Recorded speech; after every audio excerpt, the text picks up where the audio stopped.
All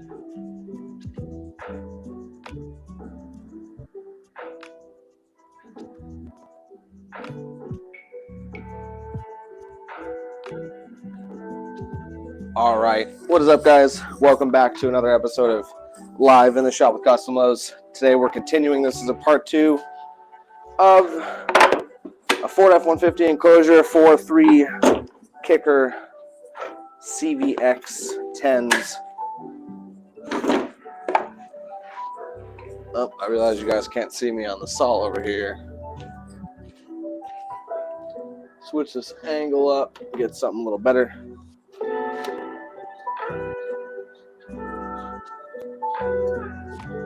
There we go. Franco, what is up, man? Thank you for tuning in.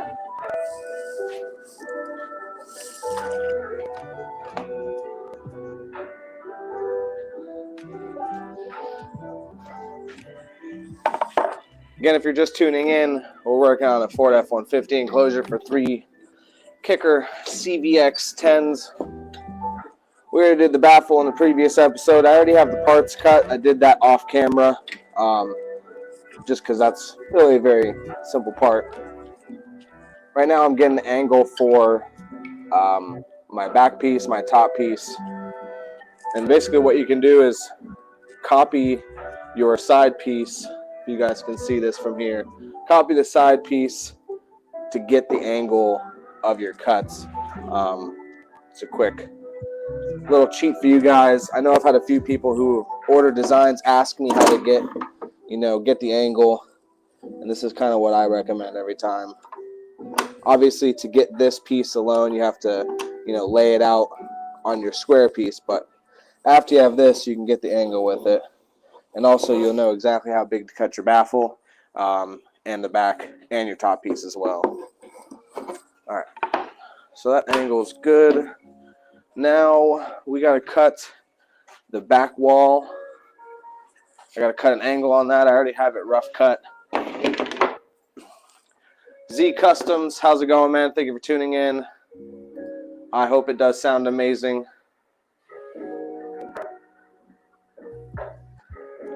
Franco, you asked, does anyone ever post pictures of your boxes installed in their vehicle? I'm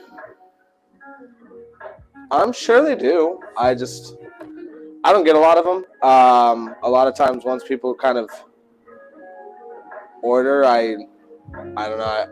It's hard for me to keep track too. I think that would be a big thing if I can actually keep track of people and ask them like, hey, let me get some install pictures. I do have some, but also then another issue becomes like someone actually taking install pics worth posting, if that makes sense. Let's see if I can get this to not cut off my head.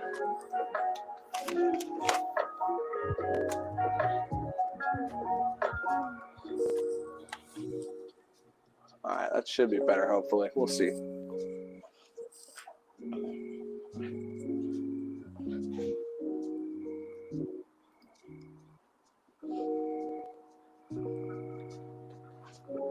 Family matters first, TT.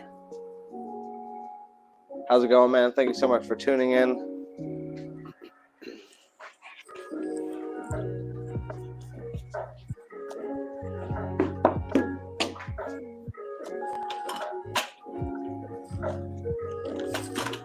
Where is my utility knife? It's floating somewhere around the shop, I'm sure. When my box is installed, I'll shoot you a bunch of pictures. Franco, I'd really appreciate that, man.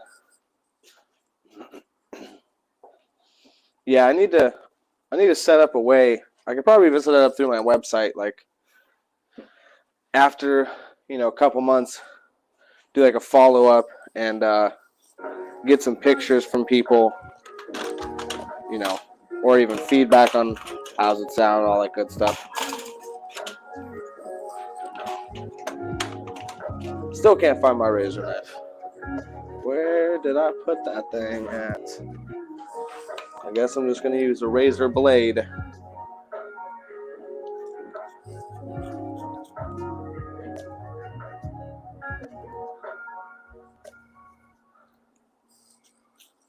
Thank you so much. Love your work. Watching from Trinidad. That is awesome. Thank you so much for tuning in.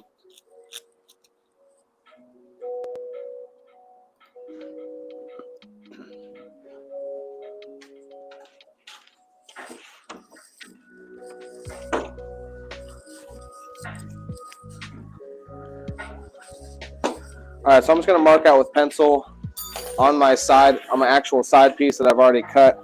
Kind of just make some marks so I can see visually where each board is going. I can also use that to size up the piece that I need for the back.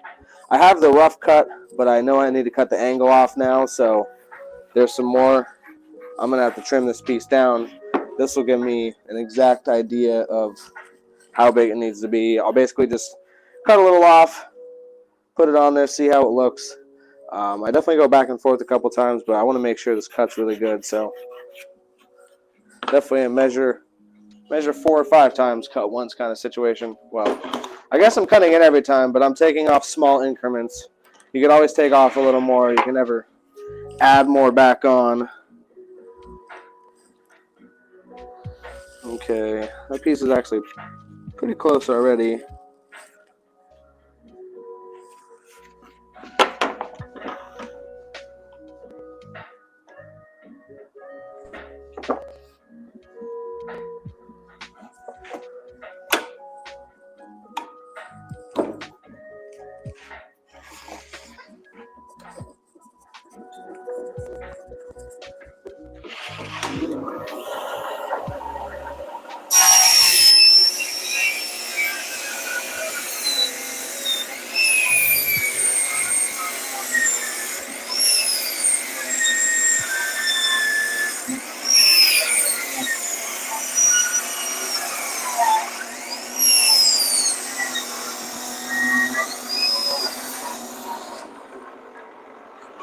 All right, let's test this out, see how it looks. Oh no.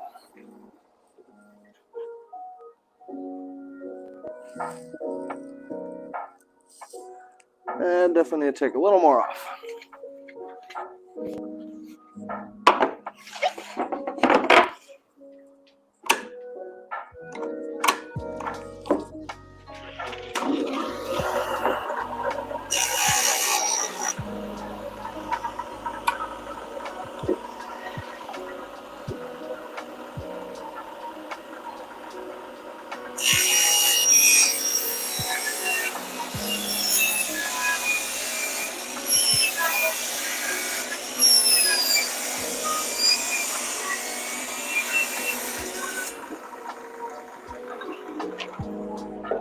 Test again. See where we're at. All right, we're looking pretty good. I'm gonna get an actual piece of, use actual piece of wood. Sometimes, you know, when you do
All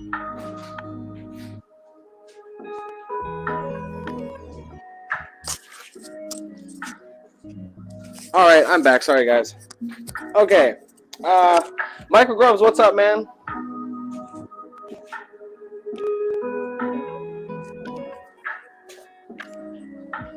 All right. Running around everywhere. I had to take a phone call. Hopefully the video is still working. I believe it is. Okay. Let's see. Michael Groves. Hey, everyone. I'm fine in this one. Warsaw, Indiana. We had our first snow of the year, and it rained yesterday, so I didn't get to build my enclosure. It happens, I guess. Thankfully, I live in Florida and don't have to deal with snow. But yeah, that really sucks. Definitely had rain stop me from building before, because there's definitely been many times I didn't own a shop, especially when I was doing it for hobby. Rain definitely slowed some things up once in a while. Thank you so much for going back and watching the live stream. Yes, my day is going very well. We're working on this underseat enclosure right now. It's for a Ford F150, if you guys didn't know, for 3 kicker CVX 10s. It's a 2018 Ford F150 to be exact. So I just cut up my back piece, or started cutting the back piece. I swear, as soon as I get on video and start having to talk to you guys, I totally forget how to talk. Either way, I've already cut this piece a couple times, as you guys have seen. Now I'm just taking an actual piece of 3/4 wood, making sure it is the correct size. I want to cut it once, make sure it's not going to be too big, because then it's going to have my top sticking past my sidewalls, or too small, and obviously your enclosure is wrong. Either way is wrong, but I'm just making sure we got it perfect. We do. That's why you go back and forth and cut it a few times. We're also going to cut the top, since I have the table saw actually set up at this angle already. Now the top, it doesn't really matter as much for me in the process that I do, because I'm just going to cut the angle on the one side. The other side I'm going to leave flat, which is going to be the side that hangs off the back of the box, if you guys can see me at all. The side that hangs off the back of the box, because I'm going to finish that off by cutting a large 45 in the back of the enclosure. It's just a little detail I like to do. I do that afterwards with the circular saw, so I'm not going to worry about spending time on a second angle. I'm only going to cut one.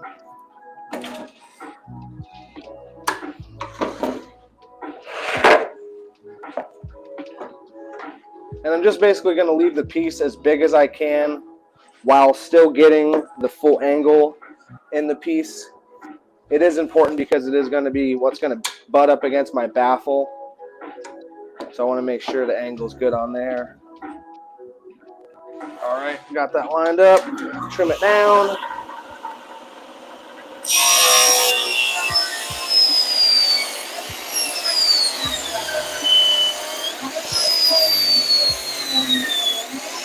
Oh no, I'm going to hit my tape measure in that side piece. Oh, thankfully that spun like that. Oh, all right, cool. Yeah, I was worried the side was going to get jammed up against the baffle and stop me from cutting. I mean, you could kind of push it out of the way, but it always seems to deflect a little bit and then throw your angle off on your piece.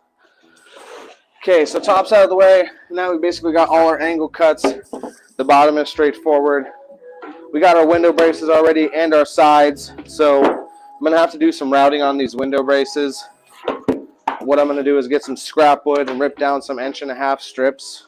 And that's basically going to give me the border that I'm going to use my flush trim router bit with. And that's going to be where the bearing of the flush trim router bit rides against. If you guys are just tuning in, make sure you drop a comment. Make sure you like the video.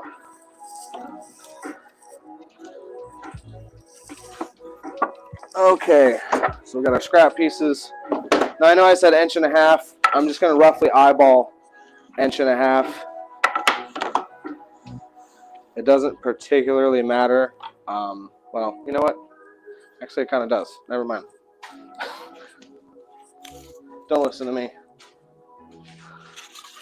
Well, listen to me sometimes.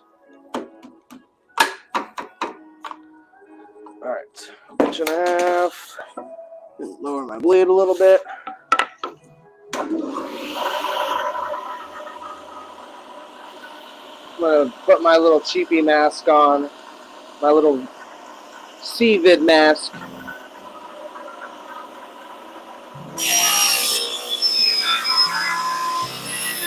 A lot easier than wearing the full respirator.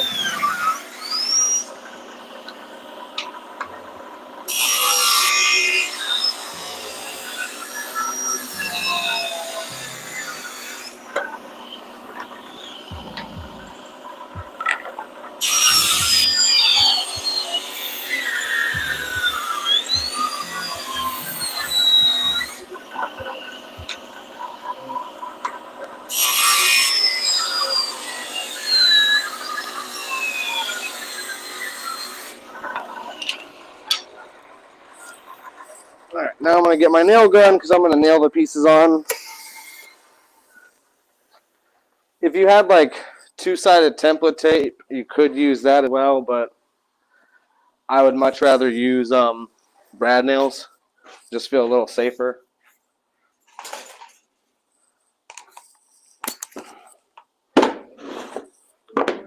Okay, so those are my window braces. This is my side piece.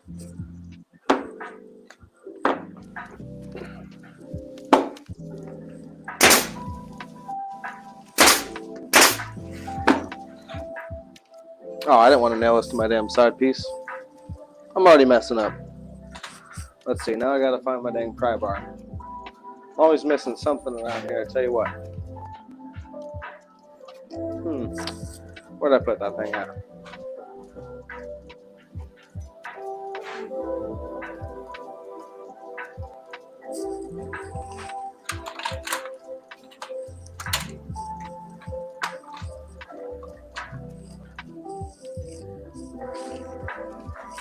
Where the hell did I put that thing? It lost. Oh, here it is.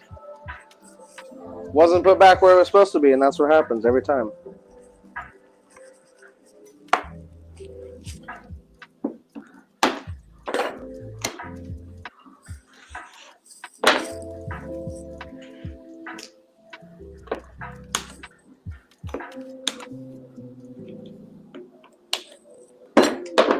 Alright. So, we don't need that piece. These are the pieces we need, the window braces. That's what we're cutting out.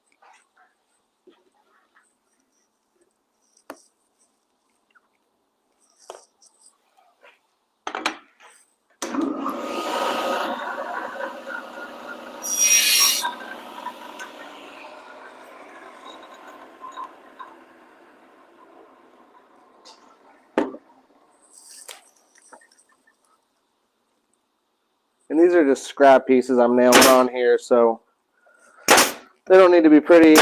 You can leave a tiny bit of a gap between your pieces, but again, your bearing is going to be traveling around it, so I would say no more than a 1/16 on each side at best. Alright, so there's one. Cut up way too many strips. I only needed like a quarter of that.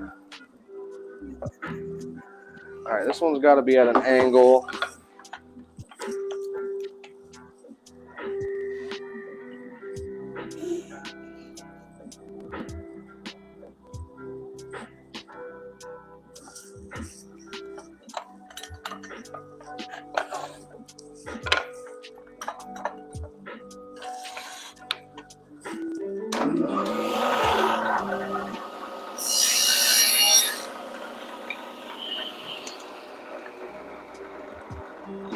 Nice.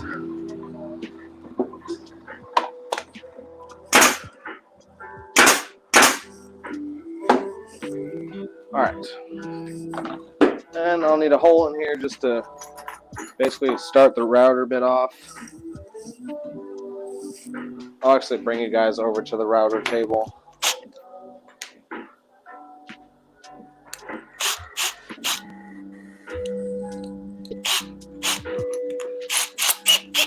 I had an old I had a hand-me-down tan. Hand-me-down tan. What is that?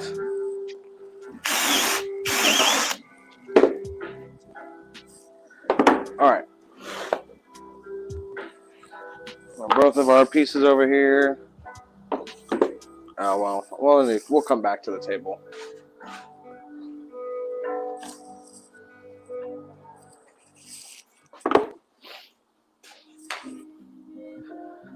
Alright, let's get this camera. Bring you guys over here to the action. Hopefully we don't lose battery.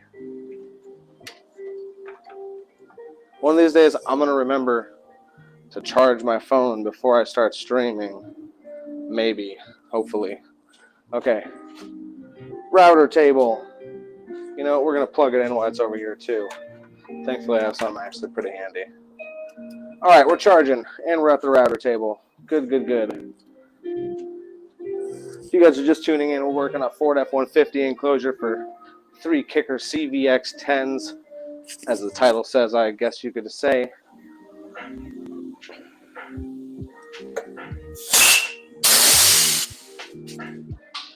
Oh, my air hose just sprung a leak last night, and I haven't had a chance to fix this. So now I'm like having to go back and forth, plug it in, unplug it, plug it in, unplug it. It's just a real small pinhole, but makes the compressor turn over way too often, or way more than I'd like.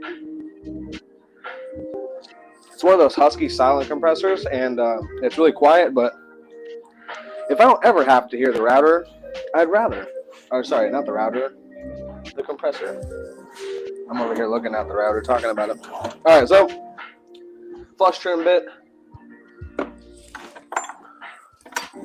We're going to get this small roundover bit out of the router table.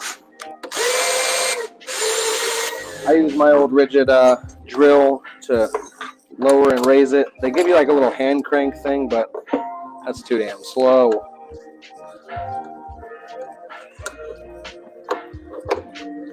Nope. Wrong way. It's that dyslexia, I tell you what. No, that's the wrong way. What am I doing? Everything's backwards today. So I get for second guessing myself. I was right the first time, of course. It's like when when you have a ceiling fan and you have a light and a fan, you know, pull cord. I don't care how many times I've used that same fan. I will pull the wrong pull cord every single time. And it's always because I second guess myself. I'm like, all right, it's the short one. I know it's the short one for the light. I go to pull it. Nope, long one. Or vice versa, you know.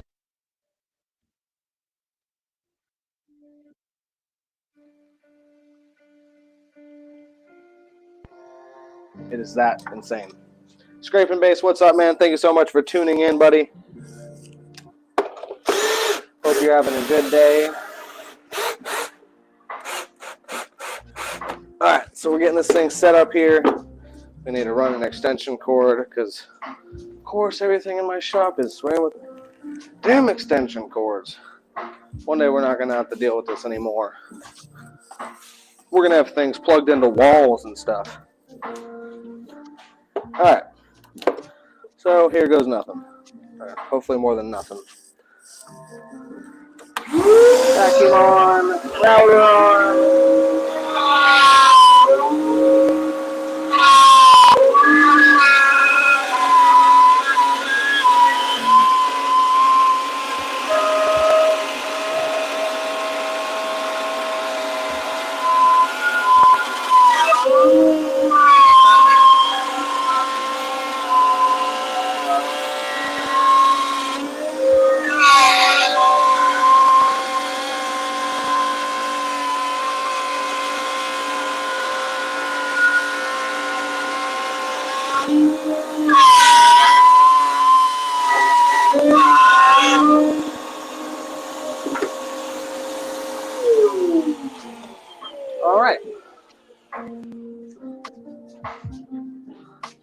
Sean Barlow, what's up, man? All right, Michael Groves, you said, I had an old hand-me-down table saw. It was broken with the blade all the way up, and I was cutting a 45-degree angle, and it hit my thumb on the blade. I lost half the tip of my thumb last year. That's terrible. At an old job, I cut the tips of both of these fingers are, you know what? It's been so long. No, it was this hand. Thankfully, it was my left hand. Yeah, it hamburgered them up pretty badly, but thankfully I didn't lose the tip of them. And actually, besides some real light scarring, you almost can't even tell it happened. I definitely have a lack of sensitivity in the tips of my fingers where I cut them, but other than that, man, can't complain. Thankfully, I've never cut my finger off or fingertip off. Use tools carefully, guys. Use tools very carefully. Michael Groves, you need like a saw stop, buddy. Could have saved your finger. Although those saw stops are expensive, so. How much is your thumb worth to you? Sean Barlow, if I didn't already, thank you for tuning in. All right, you guys aren't missing much over here. I'm just nailing this other piece on to basically what is now my template. So basically, here's my piece. Scrap pieces I nailed on earlier. The second layer in there is the actual window brace, which I'm going to now use as a template for the next piece, which is the second window brace.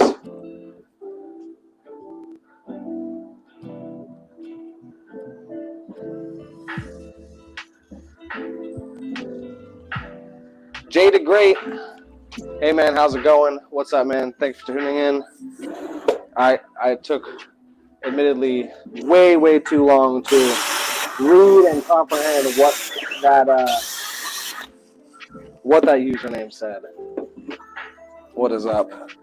All right, so we drilled a little starter hole. Now we're gonna turn the vacuum on, turn the router on.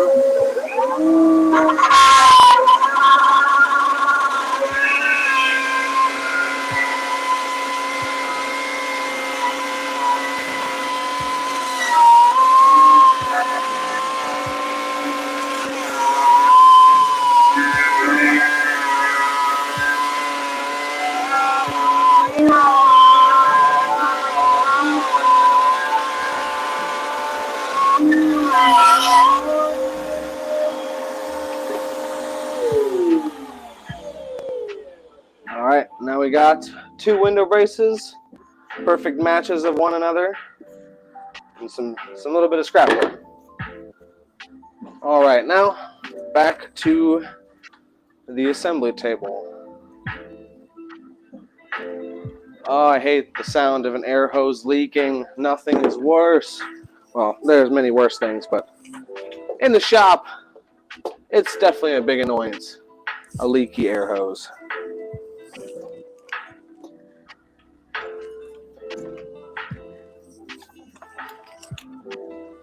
All right, get you guys plugged back in there. I think we're good to go. All right, so now just gotta take my scrap pieces off. Again, I just brad nailed them on there. It will leave a few pinholes, so if you're doing a project that kind of doesn't allow that, obviously I would go to template tape, or what I have done as well is cover my piece with painter's tape and then super glue the scrap pieces on there, or the template rather. I would probably more so do that once you already have the template to kind of put the two layers together. The scrap pieces, I definitely would say template tape if you're not going to nail them together. I mean, there's many enclosures that I do that have windows in them where I just have to fill the holes, but it's not that big of a deal, and then I don't have to worry through the whole process of my jig coming off, because it's definitely happened to me many times before. Oh, that is so loud. All right, I'm gonna just unplug that air hose, and I think that's basically the next thing I need. Well, we still got the port to cut, so We'll get that cut up first.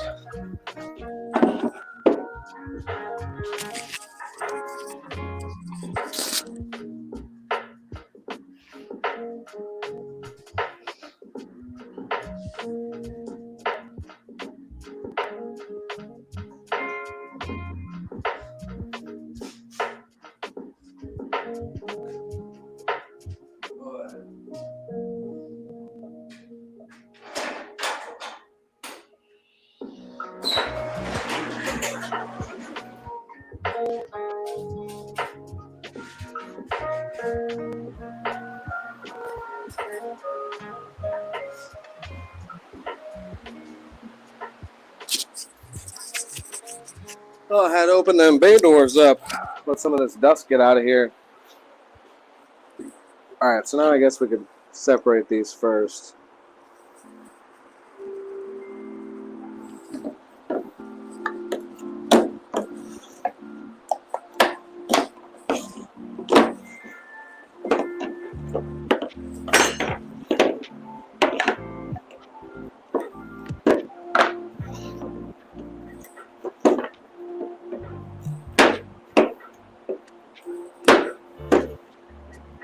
Just pulling all the brad nails out of the window brace now. Just using a pair of pliers.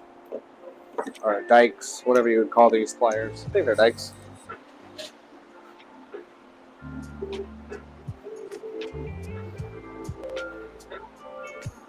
Michael Groves, I left the hospital and went straight to Menards and got me a new one. It reminded me when you were using the table saw, I had flashbacks. That was the first time I ever got hurt in my life. I was 49 last year. Well, you had a good run, man. A lot of days accident-free or incident-free on the job, but I guess everyone's going to get one. Hopefully only one. I know I had my one little brush in. I'd like to believe it wasn't as much my fault. I had a helper helping me, and he was on the back side of the table saw, and you always try to tell people, hey, don't ever pull anything. Don't ever push it side to side. You basically only want to support it underneath with your hand, just so I don't have to bear the weight of it on the other side of the saw. But he kind of pulled it through, and I was trying to catch it from jamming up or whatever you'd like to say, and my hand got it didn't just get way too close. It touched the blade. I touched the saw blade while it was running. It was terrible.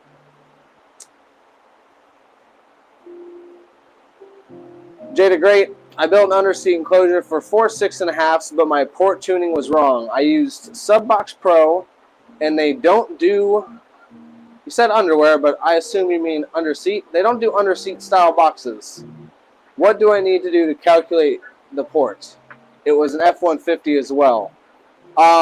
Calculating the port in an underseat enclosure is really the same as calculating the port in a normal enclosure.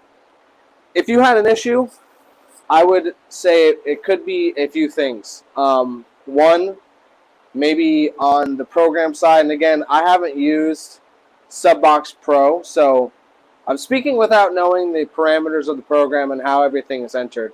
I'm assuming maybe you missed a number or a decimal point was in the wrong spot, maybe in your input section, or maybe some miscalculation between the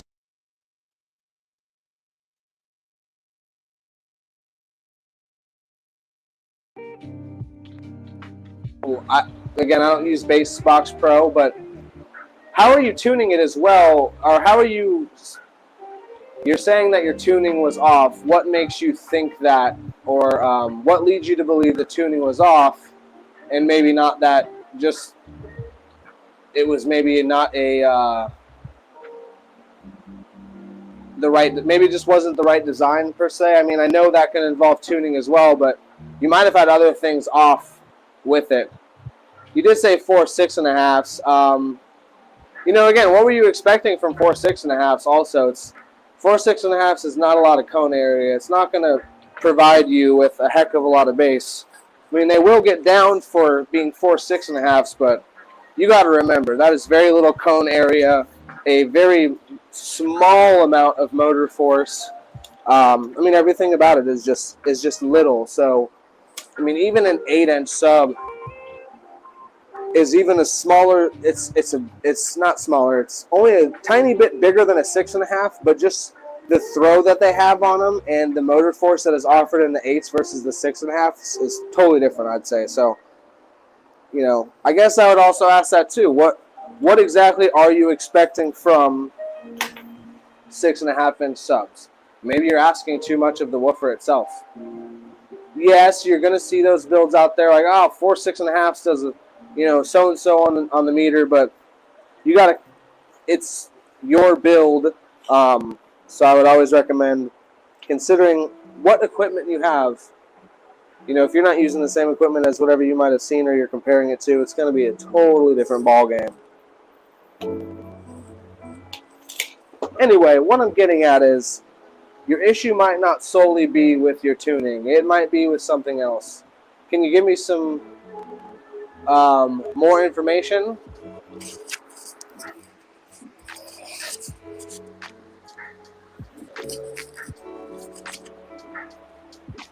I mean, 4 6.5 should be fine without a seat lift as far as airspace goes, to be honest with you. I mean, even like 4X 6.5s. I'm just spitballing off the top of my head, but I want to say a non-seat lifted version on the Fords is still probably going to be 1.8 cubes. So that's, man, what would that math even be? 1.8 is, it's too much math. Hold on. Too much math for my head. Of course, I don't have my phone on me. Hurry up. Someone, you know what? You do the math yourself.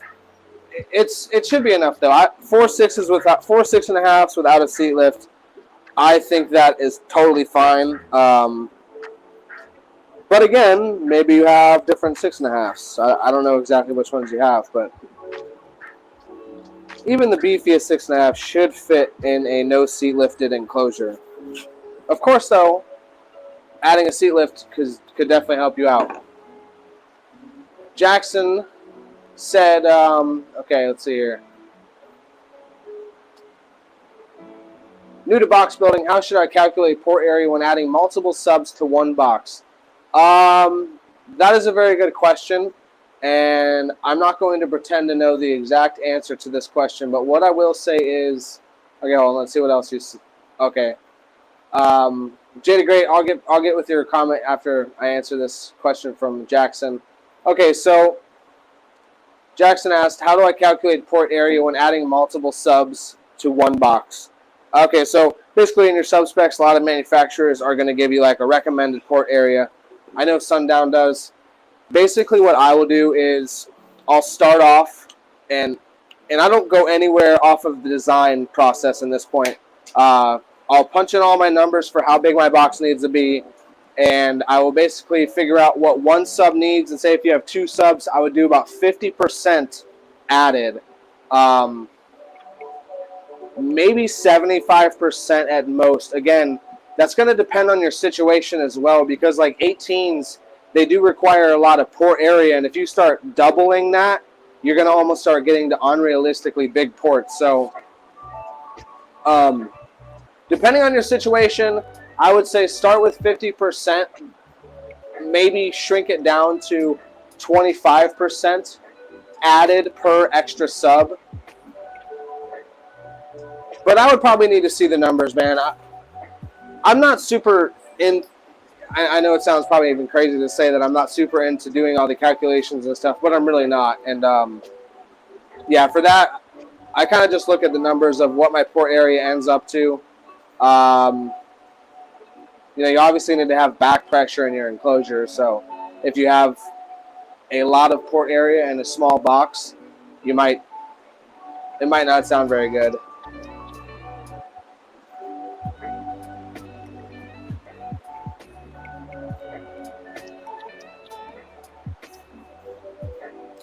Michael Grove said, I have 2 6.5-inch subwoofers and a 6th order in my house. Holy crap, the bass is crazy. But I'm going to assume he said won't fit under your seat. Yeah, no. Two 6.5s and a 6 definitely not fitting under the seat of a car. Or seat of a truck, that is. All right, so let's get back to this. There's my port piece. Here it is.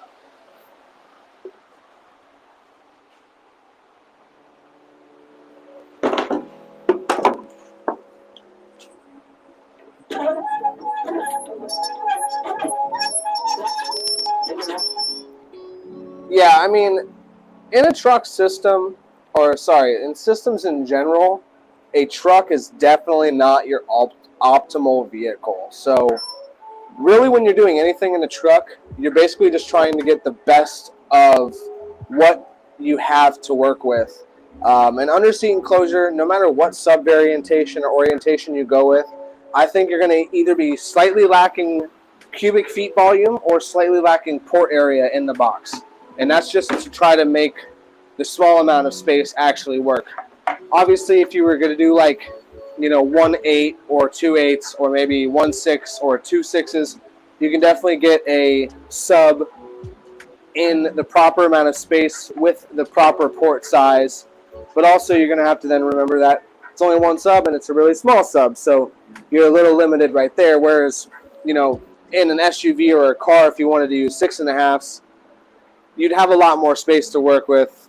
Plus, the box shape alone, I do believe, inhibits more bass. Not that the shape of an underseat enclosure is not good, but the closer you can get to a perfect square, in my belief, is potentially going to be better. Now, obviously, that only is like, you only got to take that into account in really extreme situations. Obviously, nothing is going to be a perfect square in most vehicles, and you're going to have to build most boxes in a rectangular shape. But, once you start going crazy long, it's much longer than it is wide or tall. That's when you're going to start actually seeing those kind of situations.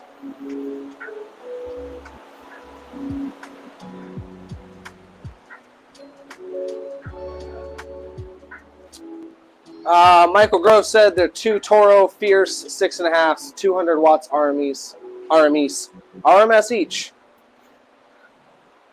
All right. So we got this lined up now. We're going to cut it.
All right, so we got our port cut.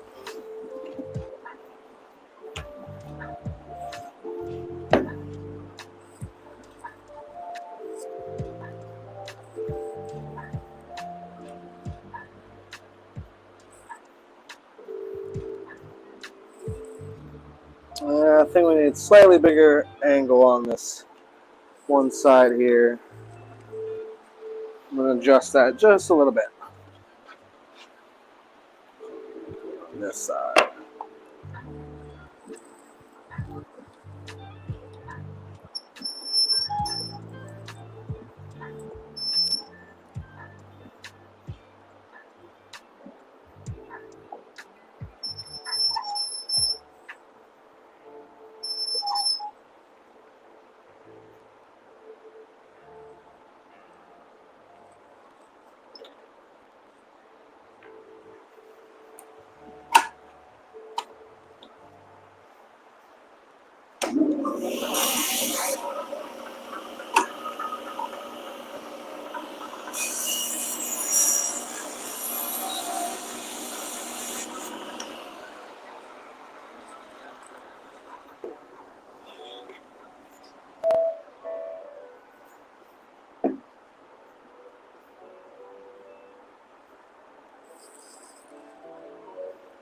Little more.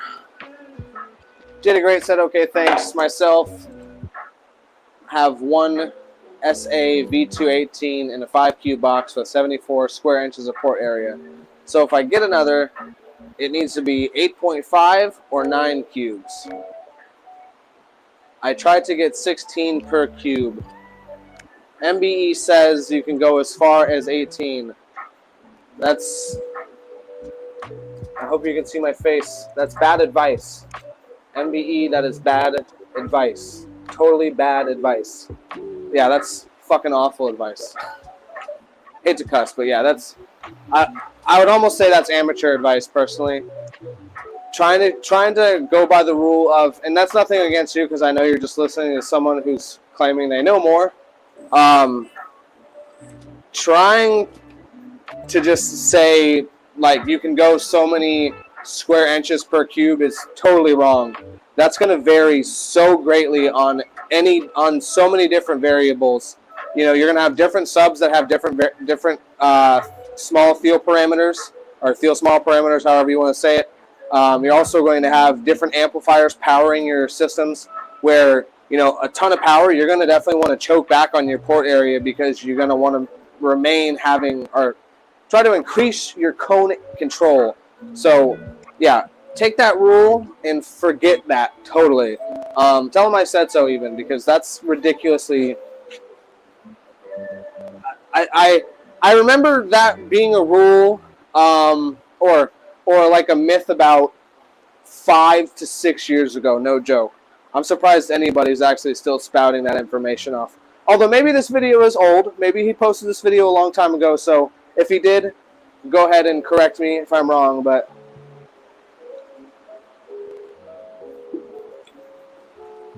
That's some stupid information. Everybody has their own ways, but yeah, no. Going based on that, like, I'm not going to say for sure you're going to damage your stuff, but you're probably going to damage your stuff. Like, for real.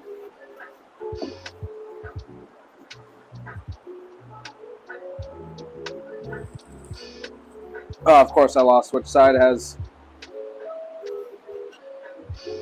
Well, it's got to be this side. Hold on. Hold on a second. Alright, there we go. I need to mark that. I need to mark that the right way.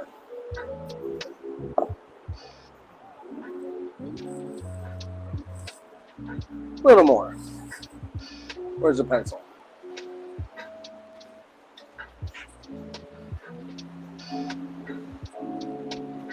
Yeah, like for example, like your SA, I don't know, I guess I'd have to do the math. I don't have a calculator, dang it.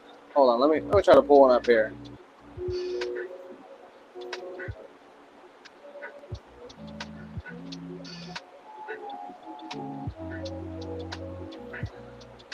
Yeah, he says you would have to run on low power. I'd almost say like real low power. And even still, even on low power, man, like your lower frequencies are probably just going to sound like mechanical noise at 18 square inches per cube on most setups. But again, though, that is definitely going to change because each sub is different, each setup is different.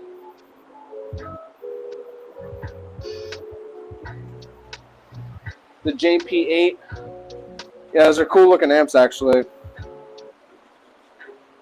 I wouldn't mind getting one. They got some fancy colors, which I think is actually really cool. You know, most amps are, you know, black, silver. Guess you see red once in a while, but it's pretty cool to see like an actual different variety of colors.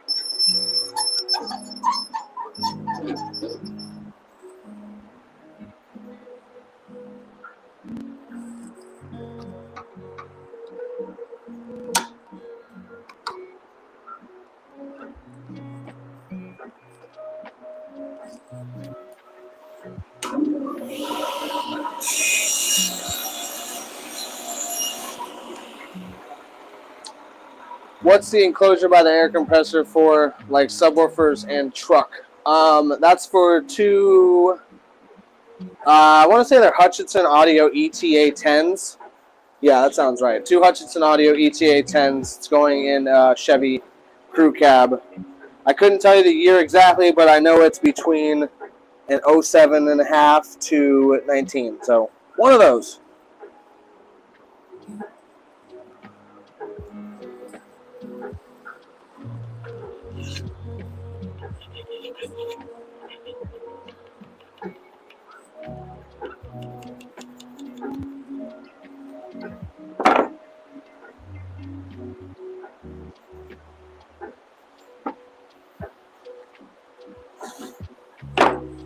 You could also have a really good enclosure design. That'll definitely help you have a proper sounding system, or a loud system, I guess you could say.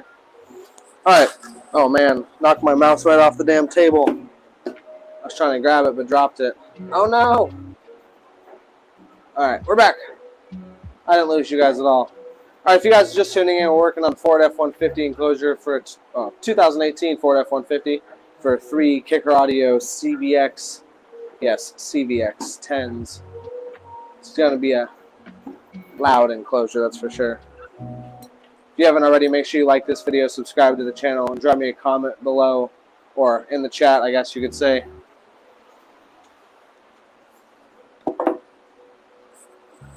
Not a problem, Michael. Alright, so we got our window bases cut, we got our sides figured out, we got our baffle and the subholes cut out with flush mounts. We got our port cut, back cut, top cut. I think we're ready to start assembling some stuff. Alright, so let's get the glue. Where's the glue? Right here.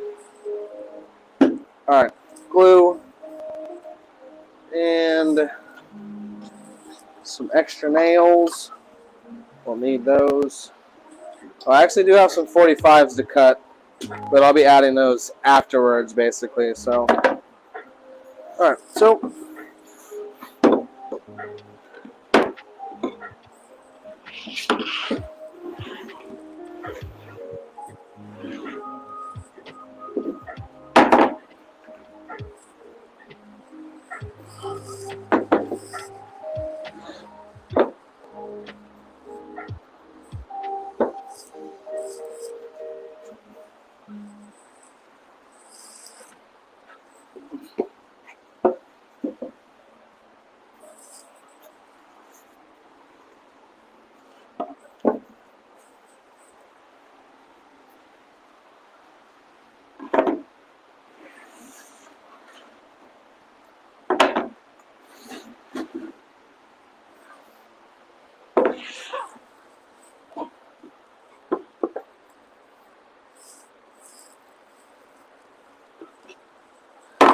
all right.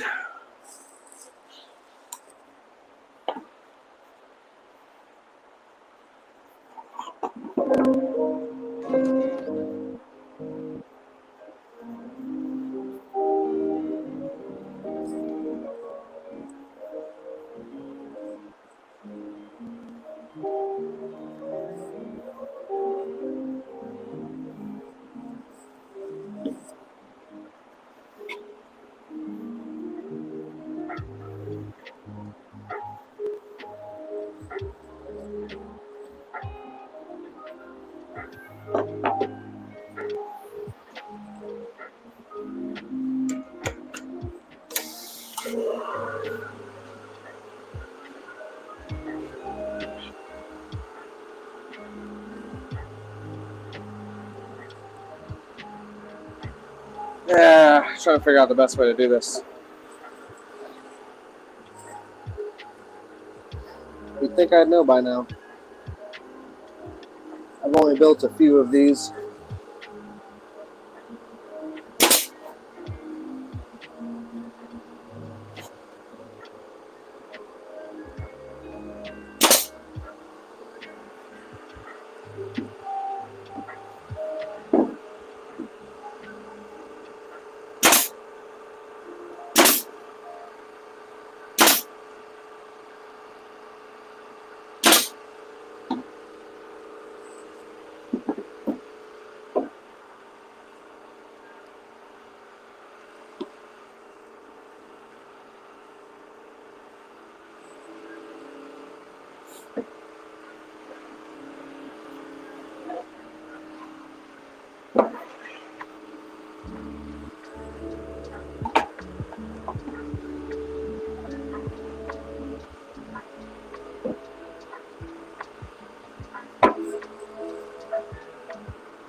Oh no, I had no nails. I really hate when that happens. I don't know if that's ever happened to any of you guys. You think you nailed a piece on just to realize you didn't have any nails.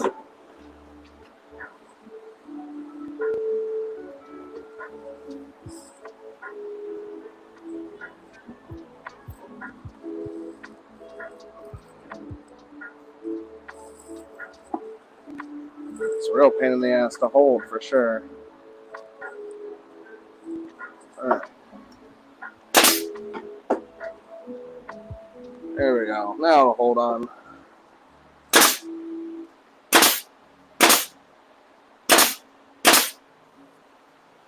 Now I don't know if, well, I can assume a couple of them went in on the other side, but I have no clue how many, because even the first nail on this one was a dud, so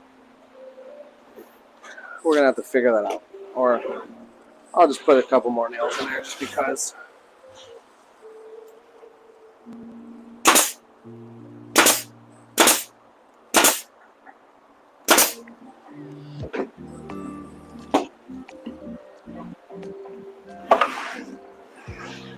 Alright, so we got the sides on. Now we can put the baffle on.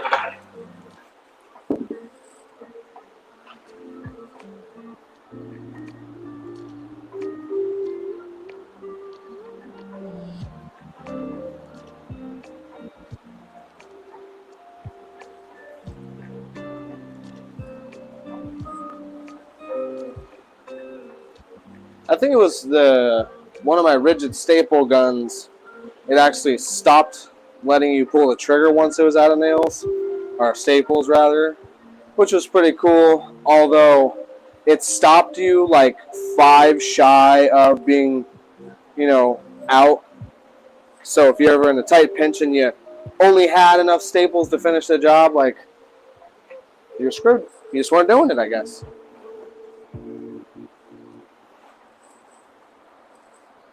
I guess I didn't really think about that possibility. What if someone only has a couple staples and they're just trying to get done?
Yeah, it was definitely an annoying issue, Michael Groves.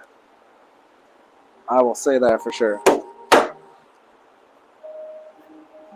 was almost shocking that they didn't, kind of think about that.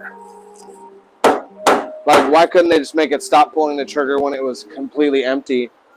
I don't understand why that would have been any harder to design than making it stop with 5 staples in it versus 0. Alright, so I'm going to nail on the face too. It is double layer. I do have some 1.5-inch brad nails. And after they countersink just from the nature of, a brad nailer, it'll be in there a tiny bit, just enough to let it hold for, while the glue dries. I'm really depending on the glue to hold it, not the nails. This is just going to hold it while the glue dries. Oh, maybe. Oh, if I had it actually set deep enough.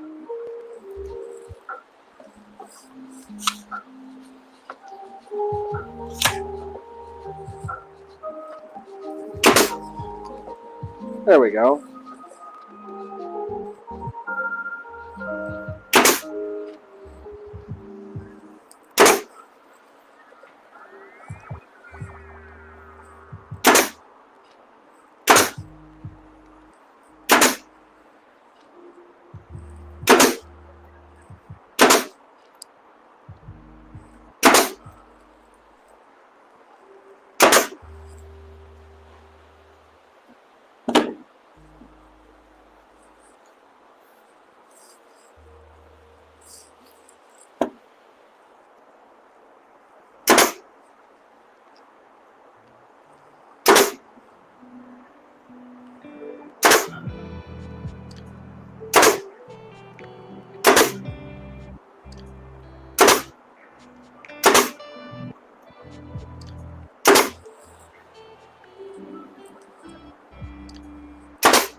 All right, now I can put the window braces in.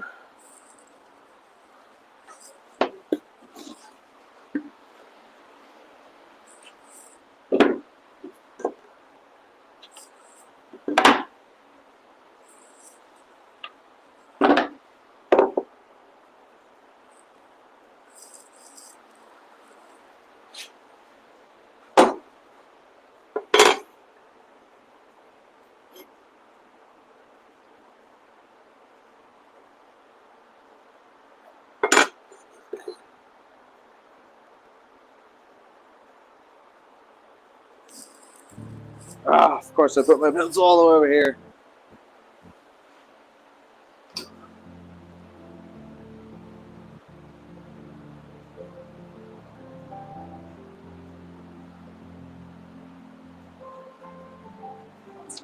All right, Jada Gray asked, so I'm not getting a lot of excursion. So does that mean I can strap another JP8 to my 18? I know it's not getting 1,000 watts after rising. The JP8 is rated for like 850, I think. Well, again, you have an SA18, so remember that they're only rated for, I think 650 or whatever they were, maybe 750. I think you said you had an SA18, correct? Either way, though, maybe use caution, I guess I would say. Be very careful when, exceeding the power rating of a woofer. I would definitely say there's a lot of things you got to watch out for when doing that. Not a ton. Obviously, if you're experienced, I'm not sure your knowledge level, but if you've got some experience, you really shouldn't have a hard time running more power than, per se, is rated for the woofer, but you know, really, you're kind of trying to listen for mechanical noise. Is it bottoming out? Is it getting hot too quickly? So you got to be able to smell the woofer and actually say, you know, knowledgeably, what is too hot. Of course, we're starting to lose battery. I don't even know how because it's been plugged in this entire time, but.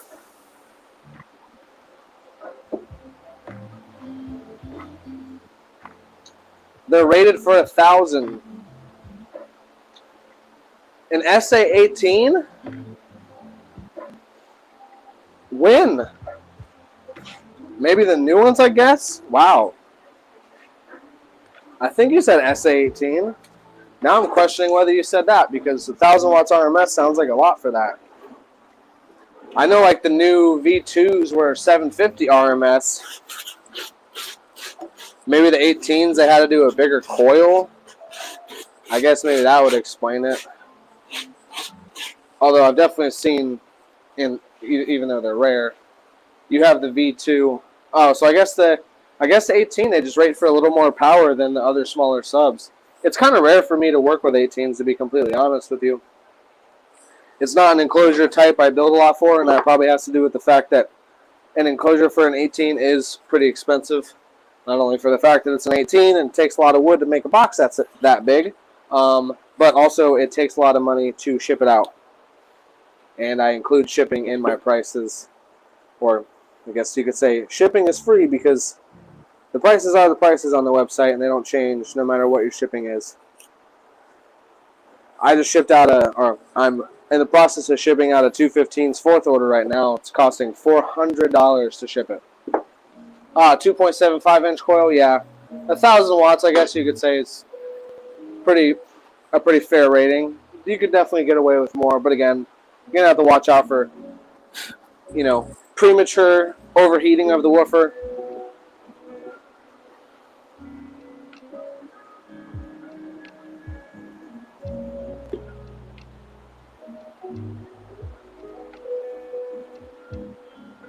The SAs also don't have as much excursion as, like, you know, obviously the X's or the ZV5. So I would just keep in mind, too, you're only going to get so much excursion out of an SA sub, or so much throw, I guess you could say. Or excursion. Excursion's a good way to say it. Sounds cooler. Alright, so one window brace glued up.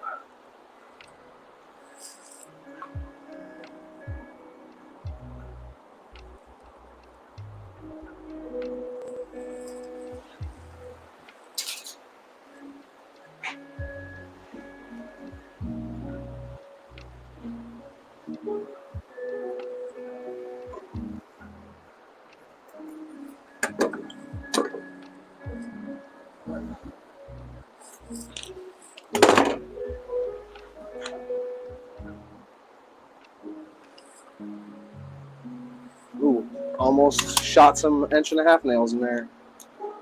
Which I guess probably could be okay, but I definitely like using 1 1/4 inch for basically anything but nailing a baffle on.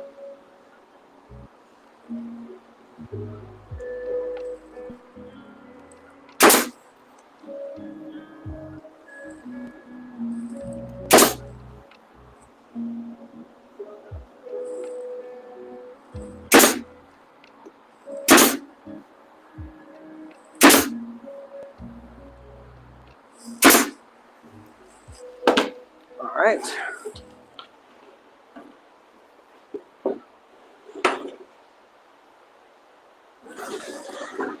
I am going to be putting some Bondo on this, so I think I might just screw the window brace in, actually.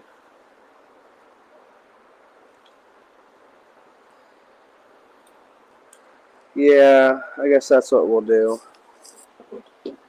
We'll screw it in.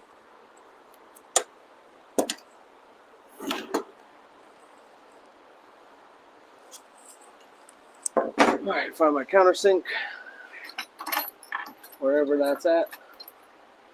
Alright.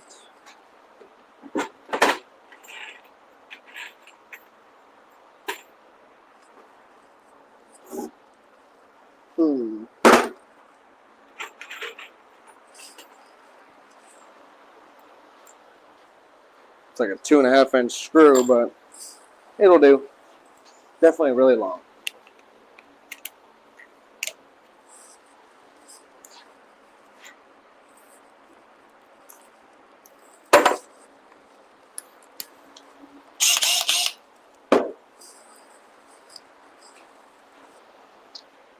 Oh, Joe's over by the router table.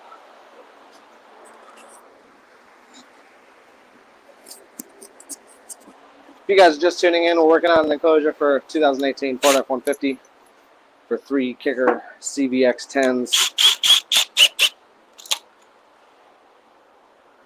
All right.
One thing I like to do with my boxes is after I put any pieces on, I'll take a bead of wood glue and put it in the corner, kind of like some people do with caulking.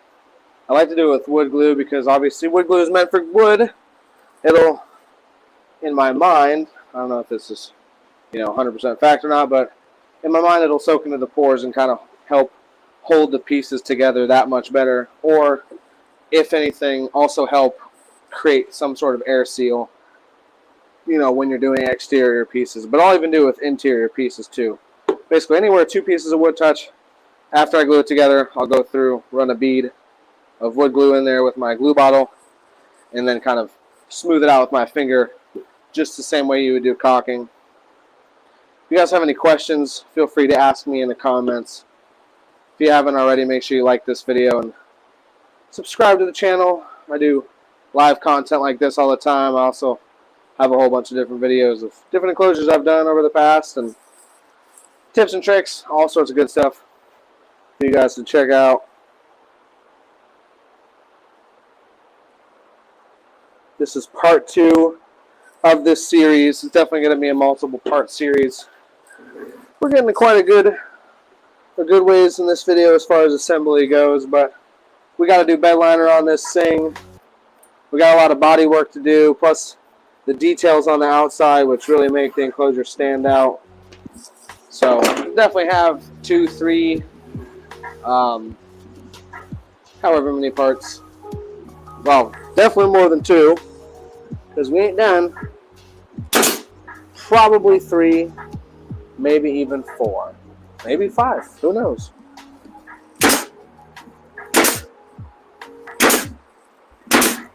Takes way longer than I expect. Almost every time.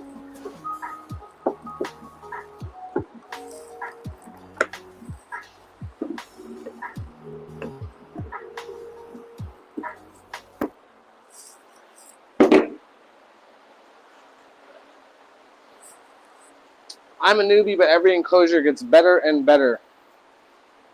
Yeah, that's hopefully how it goes, Well,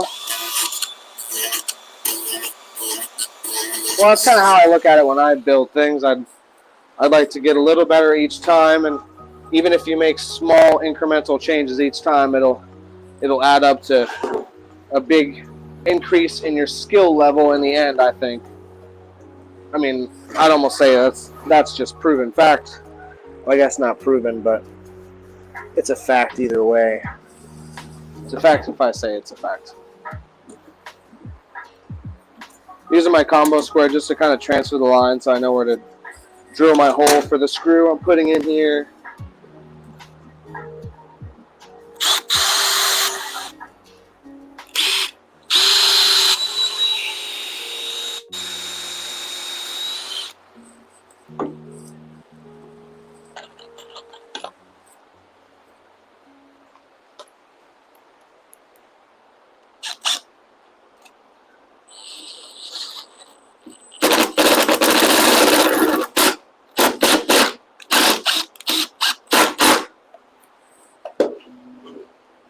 Alright, that one's attached.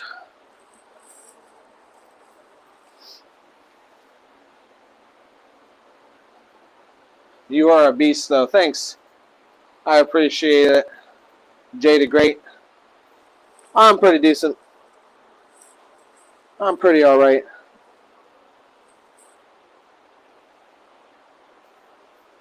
I've spent a lot of time practicing and perfecting.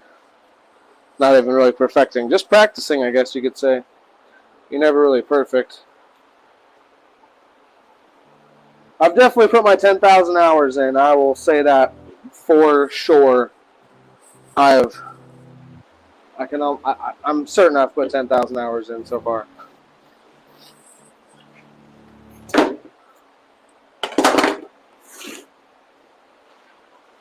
All right, so we got our baffle attached, bottom, sides, our window braces.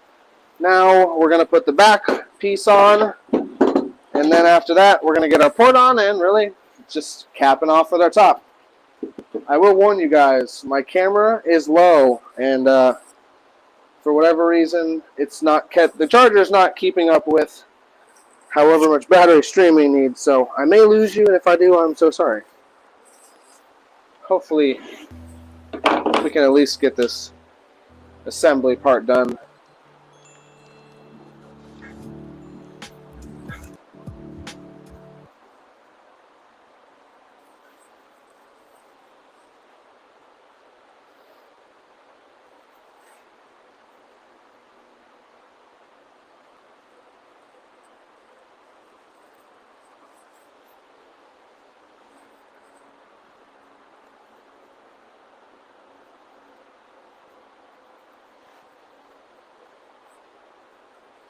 If you guys want to order an underseat enclosure, you can go check out my website.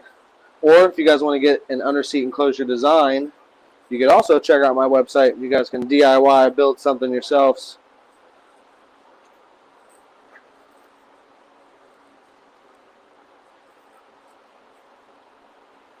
I've sold a lot of them, so I know there's a lot of people that have made these for themselves, which I don't got a problem with. You guys are at least using my design, or you can go pick yourself up a CustomLowz t-shirt or keychain or any of the other great stuff I sell on my website.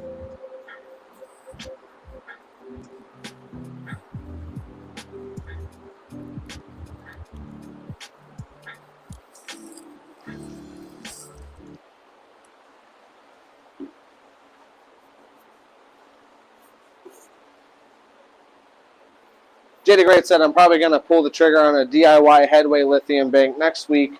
Man, I'm excited. AF, can't wait. I just love making stuff, you know. Yeah, definitely know. I feel you, man. Making stuff is definitely fun and rewarding. Once it's all put together, you can kind of look back at it and say, I did that. I built that.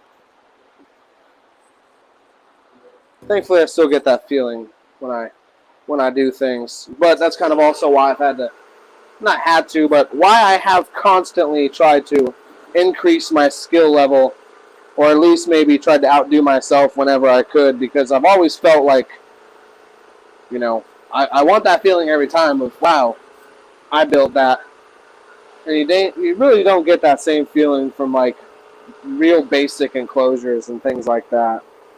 I don't know why, just it's not the same.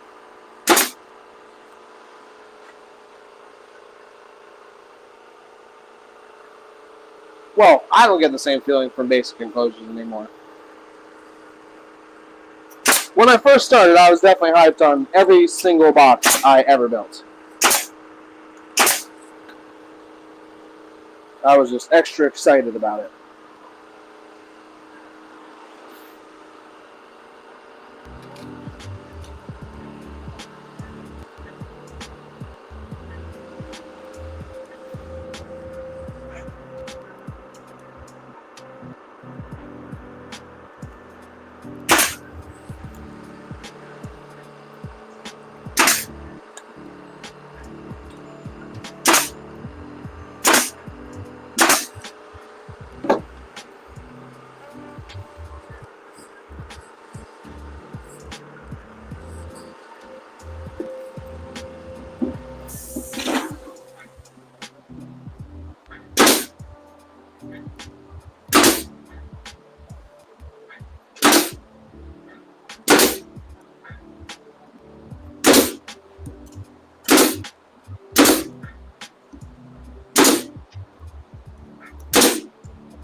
I try to anyway. Obviously, some projects you'd be wasting a whole bunch of time trying to do that, but on the ones I am able to do so, I definitely do so.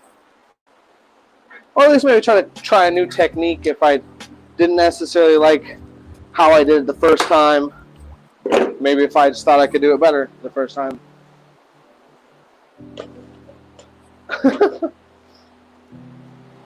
Thank you, babe.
All right, I'm back. Sorry, guys.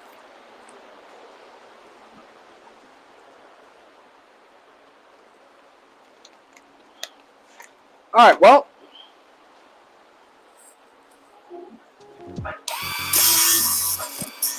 if you guys are just tuning in, make sure you like the video. Subscribe if you haven't already. Need to put some more nails in there, that's for sure. Okay. Where's my pencil? Where did I put it at? Under my nail gun, of course. Where else would it be?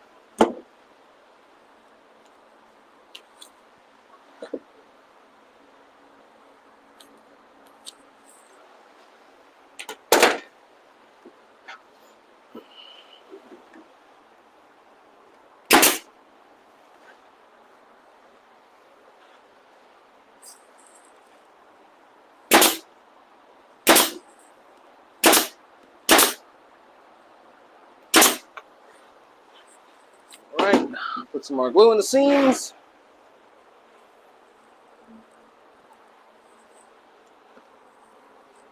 Now I'm going to put some 45s along the back, on the bottom and the top. What I like to do with my underseat enclosures is I will cut a large 45 on the backside backside, top and bottom. I believe, just feel like it makes it fit under the seat a little bit better. Plus, makes it look really cool too, I'd say.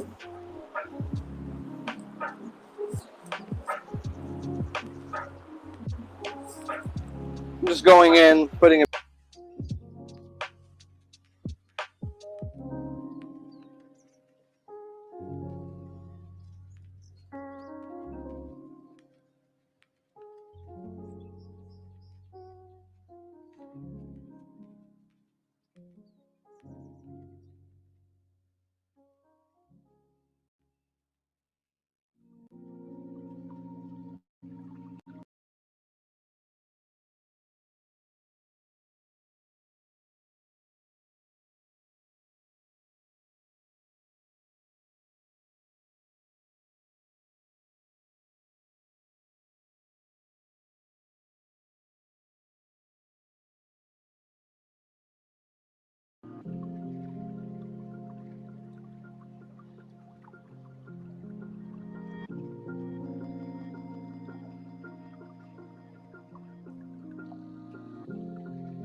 Tyrone, what's up, man?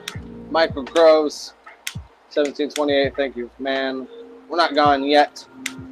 Lost the video. Hour and 30 minutes. For some reason, my stream or my phone just, at the hour 30 minute mark, it just decides that, hey, it's long enough. And I'm going to turn off now. Alright, so basically, I think that's where we're going to leave off. We got the baffle attached. In part 1, we went over cutting the holes for the baffle, so if you want to see that, go check out part 1. We live streamed that as well. In this episode, we got it all attached, got the bottom together. The window braces, we cut those out on the router. I showed you guys little few tips and tricks on the easiest way to cut out a simple shape, basically. Kind of an easy template, but we got it mostly, geez, if I could talk, mostly all assembled. Really only have our top to put on, get the port in there, but we got a few 45s I want to throw in here on the back wall, the bottom and the top, but also I want to throw a 45 between the baffle and the side as well, because I want to come and cut a big 45 in the front as well to kind of help match the seat as best as I can, at least.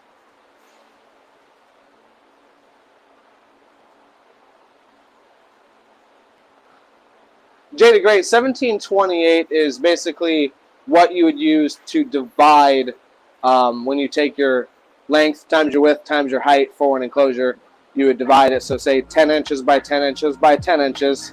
You would divide that by 1728 to turn that into cubic feet. So you're going to take, basically just take your cubic inches, turn it into cubic feet. That's what 1728 is. But basically it's like a little call sign or whatever we use for the viewers who watch all the way to the end of the video. Normally on the live streams or on the actual videos at the very end of the video, because so few people actually watch to the very end, you know, basically that'll be like the call sign, comment 1728 below to kind of let me know that you actually watched this far. Although I guess some people probably have caught on by this time and they know just, I can just comment 1728 and I'm sure he probably said it anyway. Some videos I don't say it, so I'm waiting for the day that someone, although you know what, I probably just reply positively anyway because I'm not going to investigate that far. Either way, guys, like I said, that's going to be about it for this episode. I appreciate each and every one of you who watched this far or watched the whole thing. If any one of you did, if you're watching now or after it's been live streamed, comment 1728 in the live stream chat or in the comments down below. Let me know you watched this far. Let me know you're still here. I appreciate it. Each and every one of you guys, like I said, we're going to be back for a part 3. We're going to be putting our port on, adding our 45s inside the enclosure, which are not only going to add strength, but help us on a further step when it comes to doing the outside of the enclosure. We're going to go over the whole process in this series. It's going to be a multiple part series. Like I said, again, this is part 1. So if you missed, you know, so far, go check out this is part 2. So if you missed part 1, go check that out. Either way, multiple part series, guys. Thank you so much for tuning in. Comment 1728. I will see you guys on the next live stream. And we'll be back. Probably do an early morning live stream tomorrow. And, yeah. JDEX73, 1728. What's up, man? Thank you for tuning in.